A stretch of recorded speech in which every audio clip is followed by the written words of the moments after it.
Hi పిల్లలు, అమ్మమ్మ కథలకు స్వాగతం. కాశీ మజిలీ కథల్లో మనము ఇంకో కథ చెప్పుకుందాం. ఇదేంటంటే, దేవలోకంలో అప్సరస్సులు అనే ఒక జాతి స్త్రీలు ఉంటారు. వాళ్ళని దేవతా స్త్రీలు అంటారన్నమాట. వాళ్ళు చాలా అందంగా ఉంటారు. వాళ్ళల్లో రంభ, ఊర్వశి, తిలోత్తమ అనే బాగా పేరుగాంచిన అందమైన దేవతలు అనమాట. వీళ్ళు ముగ్గురు చాలా ఉన్న దేవతల్లో కల్లా వీళ్ళు చాలా అందంగా ఉంటారట. అయితే వాళ్ళల్లో పురుషులు ఉండరు. ఈ అప్సరసల్లో ఓన్లీ స్త్రీలు మాత్రమే ఉంటారు. ఈ గంధర్వులు అనే ఈ దేవలోకంలో గంధర్వులు అనే జాతి ఇంకో జాతి కూడా ఉంది. ఆ గంధర్వులలోనూ పురుషులు స్త్రీలు ఇద్దరూ కూడా ఉంటారనమాట.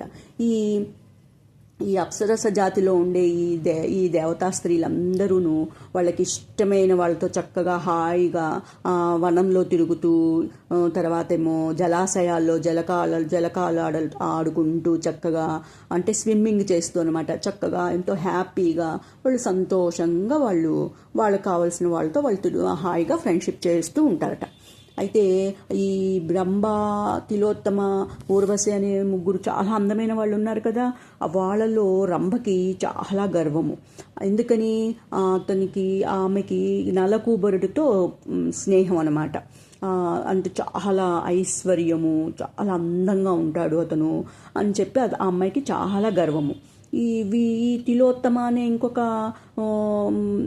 అప్సరస స్త్రీ ఉంది కదా, ఇంకొక దేవత ఉంది కదా, ఆమెతో పాటు ఉండేవాళ్ళు వాళ్ళల్లో వాళ్ళు అనుకుంటూ వాదించుకుంటున్నారనమాట ఆ వనంలో తిరుగుతూ. ఏమని? నలకూబరుడు గొప్పవాడా, జయంతుడు గొప్పవాడా అని. ఈ జయంతుడు ఎవరు? ఏంటి? ఈ తిలోత్తమకి ఫ్రెండ్ అనమాట అని వాళ్ళల్లో వాళ్ళు అనుకుంటారు. అదేంటి, ఇంద్రుడి కొడుకైనా సరే ఈ జయంతుడికి అస్సలు గర్వమే లేదు అని చెప్పి వాళ్ళు అనుకుంటూ ఉంటారనమాట. ఈ నలకూబరుడు ఎంత గొప్పవాడైతే మట్టుకి అమ్మాయికి అంత గర్వమా ఏంటి? అసలు నలకూబరుడు గొప్పవాడా, జయంతుడు గొప్పవాడా అని వాళ్ళల్లో వాళ్ళు మళ్ళీ వాదించుకుంటూ ఉంటారనమాట. ఇలా వాదించుకుంటూ ఉండగానే అటువైపు నారద మహర్షి వస్తూ ఉంటాడు. ఇది చూస్తారు వీళ్ళు. చూసి ఆయనకి నమస్కారం చేస్తారు. నమస్కారం చేసేటప్పటికి నారదుడు వాళ్ళతో అంటాడు, ఏంటి మీలో వాదించుకుంటున్నారు, ఏంటో చెప్పండి విషయము అని అడుగుతాడు. అడిగేటప్పటికి అప్పుడు తిలోత్తమ అంటుంది, కారణము అంటూ పెద్దగా ఏమీ లేదు స్వామి, జయంతుడు నలకూబరులో ఎవరు గొప్పవాళ్ళు అని చెప్పి మాలో మేము మాట్లాడుకుంటున్నాము అని చెప్పి అంటుందన్నమాట. అనేటప్పటికీ అప్పుడు నారద మహర్షి అంటాడు, అవునా అప్సరసల్లారా, నేను చెప్పవలసిన విషయం కాదు ఇది. ఈ నందనవనంలో కల్పవృక్షము అనే ఒక కొమ్మ మీద 2 పావురాలు కాపురం ఉంటున్నాయి. వాటికి అన్నీ తెలుసు. ఆ పక్షులకి వీళ్ళిద్దరి మధ్య ఉన్న భేదం కూడా తెలుసు. వాటిని అడిగి తెలుసుకోండి అని నారదుడు చెప్పేసి చక్కగా అక్కడి నుంచి వెళ్ళిపోతాడు. అప్పుడు అప్సరస్సులు అనుకుంటారు, అదేంటి, మనం ఇట్లాంటి విషయాన్ని మహర్షిని అడగచ్చా? మన అదృష్టం బాగుంది కాబట్టి అతను ఏమాత్రం మనల్ని శపించకుండా వదిలేశాడు. లేకపోతే మనం ఇప్పటికీ అతని శాపానికి గురయ్యేవాళ్ళం. మన అదృష్టం బాగుంది, ఇంకా చాలించండి ఈ వాదన, ఈ గొడవ ఇదంతాను. ఎవరు గొప్పవాళ్ళు అయితే మనకెందుకు ఏంటి? ఈ విషయం కనుక ఇంద్రుడికి తెలిసిందంటే మనల్ని శిక్షిస్తాడు అని చెప్పి వాళ్ళల్లో కొంతమంది అంటారు. అనేటప్పటికీ ఇంకొంతమంది అంటారు, అలా కాదు, నారద మహర్షి చెప్పినట్లు మనం తప్పకుండా ఆ పక్షుల్ని అడగాలి అని కొంతమంది ఏం చేస్తారు, వాళ్ళ మాట నెగ్గించుకోవటం కోసం ఆ నందనవనంలో తిరిగి చివరికి ఆ పావురాల జంటని కలుసుకుని వాటికి నమస్కరించి వాళ్ళ వివాదాన్ని, నారదముని చెప్పిన పరిష్కారాన్ని చెప్పి దేవలోకంలో చాలా గొప్పవాళ్ళు, సుందరులు అయిన చంద్రుడు, వసంతుడు, మన్మధుడు, జయంతుడు, నలకూబరులు కదా. వీళ్ళల్లో మన్మధుడికేమో ఎటు రూపము లేదు, చంద్రుడు చూస్తేనేమో ఒక గ్రహము, వసంతుడు చూస్తేనేమో వృక్షజాతికి సంబంధించిన వాడు. కాబట్టి వీళ్ళందరినీ పక్కన పెడితే ఈ జయంతుడు, నలకూబరుడు వీళ్ళల్లో ధనములో కానీ, యవ్వనములో కానీ, అధికారములో కానీ, తర్వాత సౌందర్యములో కానీ ఎవరు గొప్పవాళ్ళు? వీరిద్దరిలో ఎవరు గొప్పో మీరే తేల్చి చెప్పాలి. మీ మాటల్ని మేము ప్రామాణికంగా తీసుకుంటాము అని అంటారనమాట ఈ ఈ దేవతా స్త్రీలందరూ.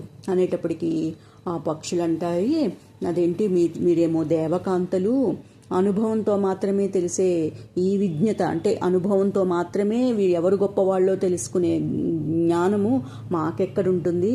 ఆ నారదముని మా మీద ఇంత భారం ఉంచారేంటి? కానీ ఆయన చెప్పారు కాబట్టి ఇంకా మేము చెప్పక తప్పదు. జయంతుడు నలకుబరులు ఇద్దరిలో అప్సరస్సులతోనూ ఈ నందనవనంలో తిరుగుతూ ఉండటం మేము చాలాసార్లు చూసాము, కానీ ఎప్పుడూ పరీక్షించలేదు.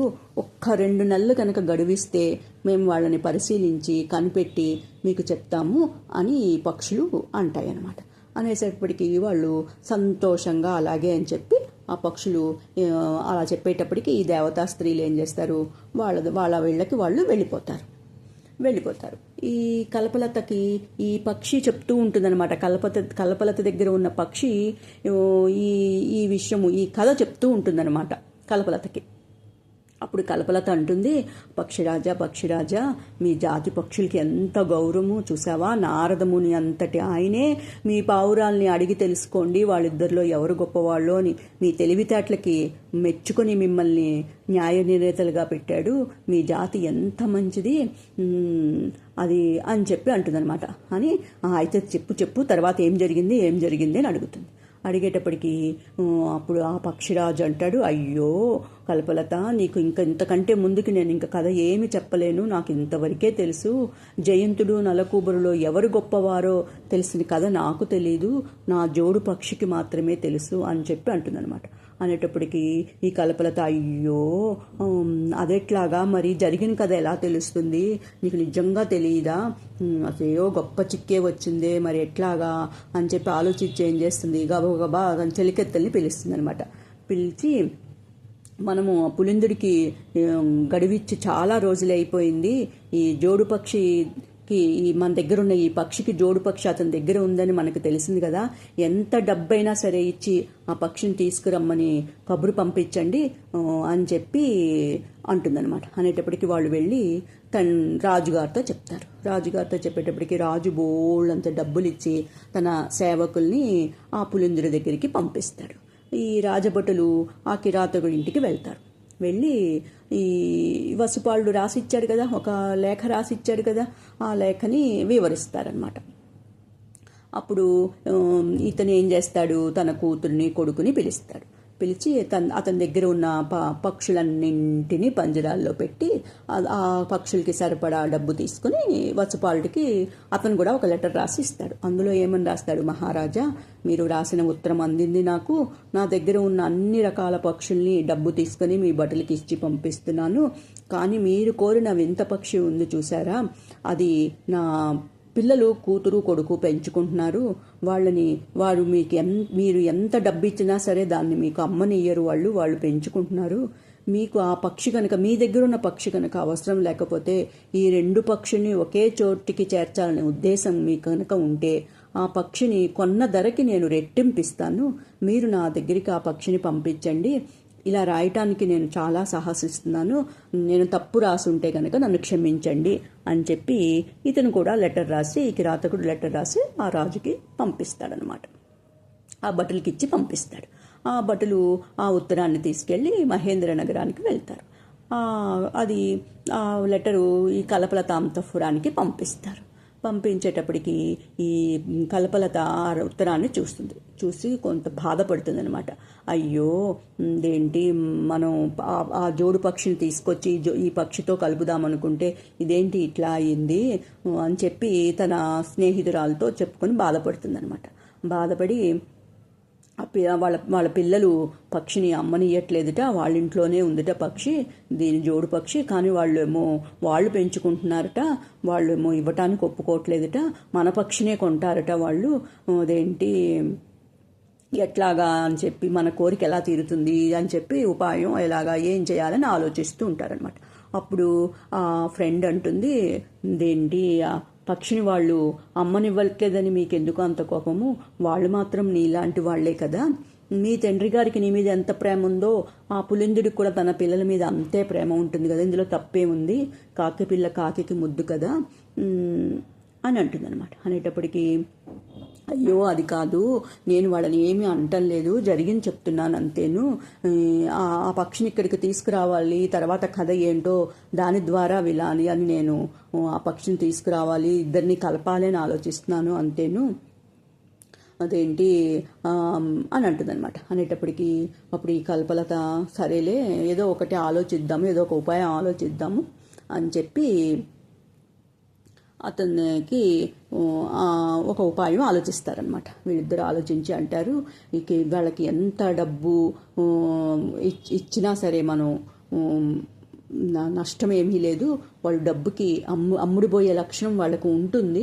వాళ్ళ దగ్గర మన దగ్గర ఉన్న యంత్రాలు, విగ్రహాలు, బంగారు బొమ్మలు, ఇవన్నీ బోళ్ళని వింత వస్తువులు ఉన్నాయి కదా, ఆ వింత వస్తువులన్నీ తీసుకెళ్ళి ఆ పిల్లలకి చూపించి వాళ్ళని ఎట్లా అయినా సరే వాటికి ఆకర్షితులను చేసి ఆ పక్షిని తీసుకురా, నువ్వు తలుచుకుంటే ఎటువంటి అయినా పని చేయగలవు, నాకు తెలుసు నీకు ఆ తెలివితేటలున్నాయి అని చెప్పి తన స్నేహితురాల్ని ఒప్పిస్తుందనమాట.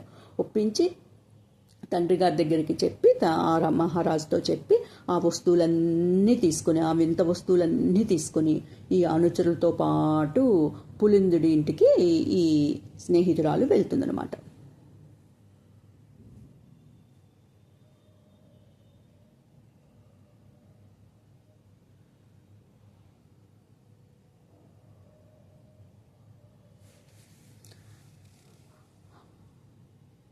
కథ కంచికి మనం ఇంటికి. Bye bye, good night.